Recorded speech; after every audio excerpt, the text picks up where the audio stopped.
Well, hey y'all, we are going to make a super pot of soup for that big bowl game that's coming on this weekend.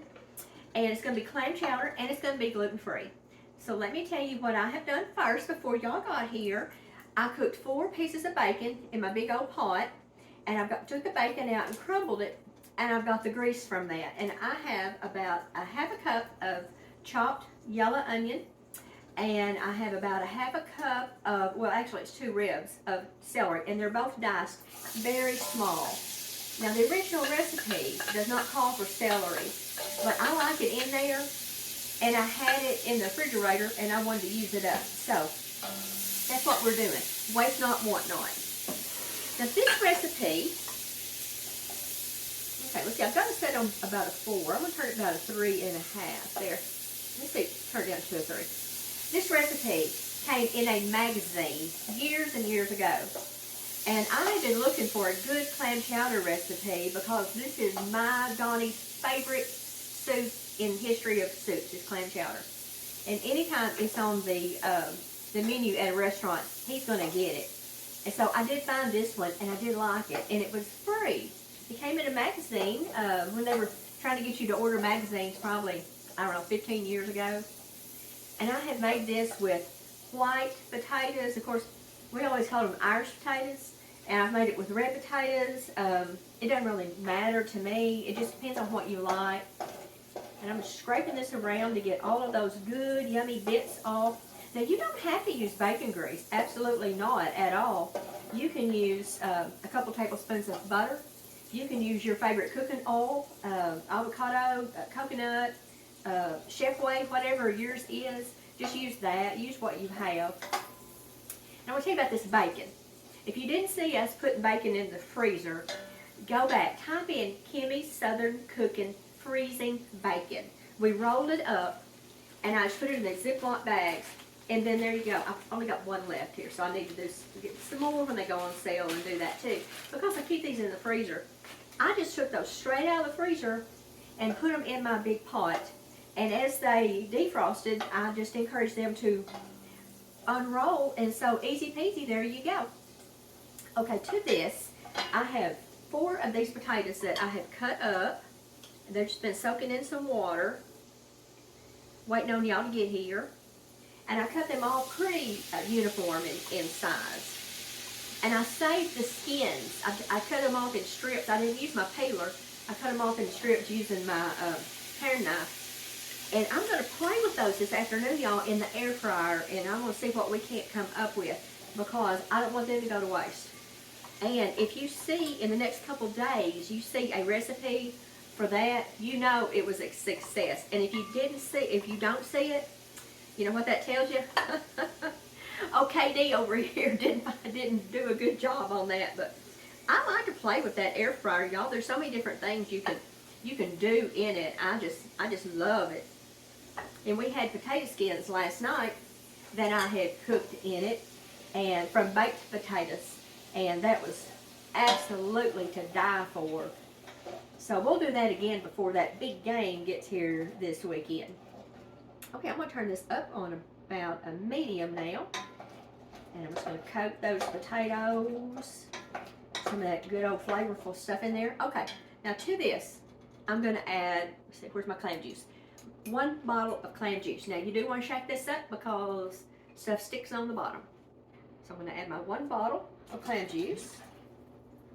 I think I'll save that little bottle, y'all. Well, that might not be cute with some of my homemade vanilla in it.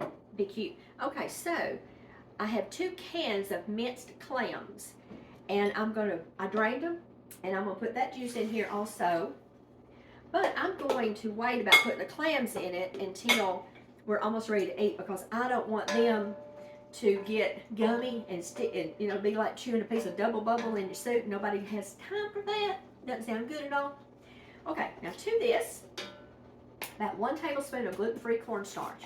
Now, if you can have flour, you're a very blessed person.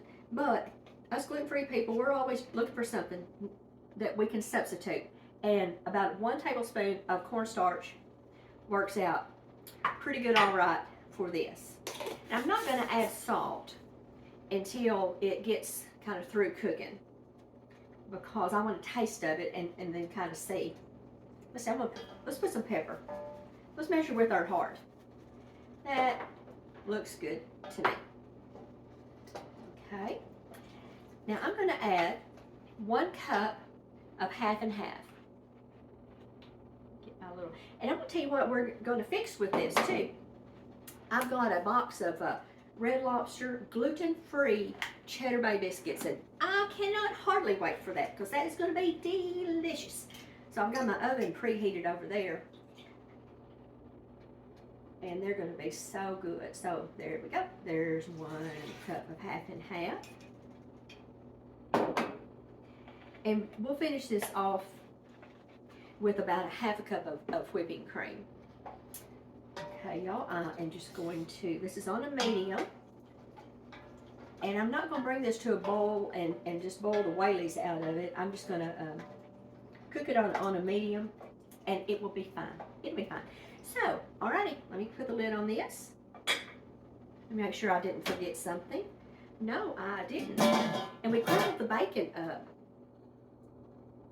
We crumbled the bacon up, and we're going to use that as a garnish and everything. So, alright, I'll see y'all back when these potatoes get tender, and I'm going to go wash my dishes. So, see y'all back here in just a little bit.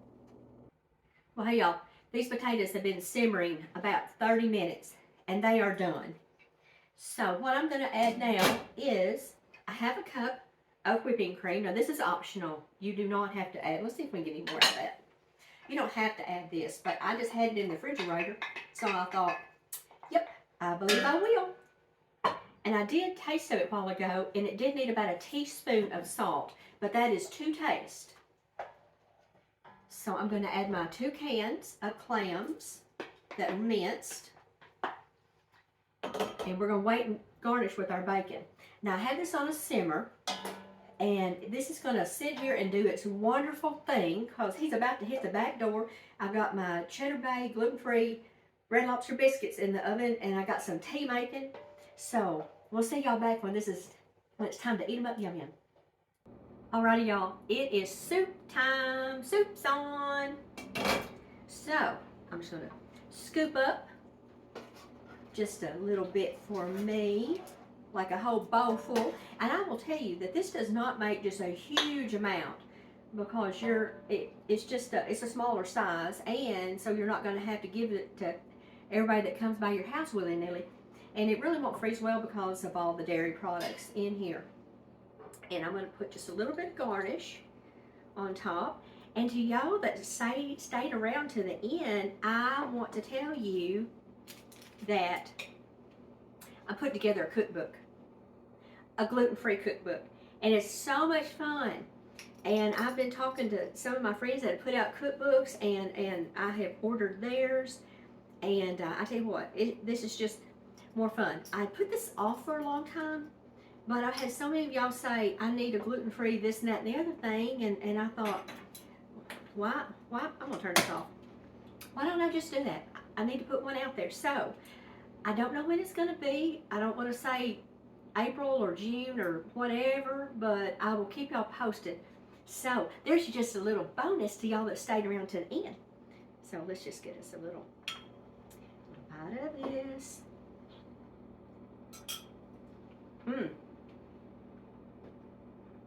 Y'all, that is so good. That is Larapin. See what you think about this gluten-free biscuit. I love these, y'all. All you add to this is a cup of cold water, a half a cup of shredded sharp cheddar cheese, and then this. And then you baste on the butter and the garlic pouch. How easy is that? Oh my. Good golly gee whiz, that's good, y'all. He has come through the back door. I've got a glass of tea. We're going to eat them up yum yum. I hope your team wins in that big old ball game that's coming up. And I'll see y'all next time. We'll do something fun. Bye, y'all.